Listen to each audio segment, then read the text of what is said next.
মাধ্যমিক 2025-এর ফল প্রকাশ। 70 দিনের মাথায় ফল ঘোষণা। এবছর মাধ্যমিকে প্রথম অদ্বৈত সরকার।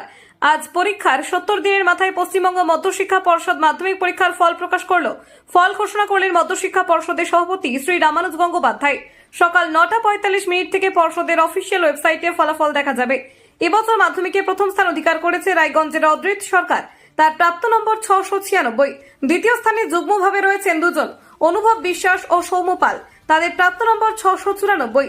তৃতীয় স্থানে রয়েছেন ঈশানী চক্রবর্তী, কোতলপুর সরোজ বাসিনী বিদ্যালয়ের ছাত্রী। তার প্রাপ্ত নম্বর 693। এবছর প্রথম 10-এ মোট 66 জন পড়ুয়ার স্থান হয়েছে।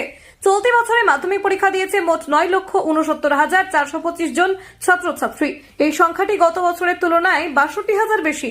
পাশের হার 86.56%, যা রাজ্যের সামগ্রিক শিক্ষার মানকে তুলে ধরে। এবছর ফলাফল যেমন প্রতিযোগিতাপূর্ণ তেমনই উৎসাহব্যঞ্জক। রাজ্যের ছাত্রছাত্রীদের এই কৃতিত্বে খুশি শিক্ষামহল থেকে শুরু করে অভিভাবকরাও। আপনারা দেখছেন বলছে বাংলা।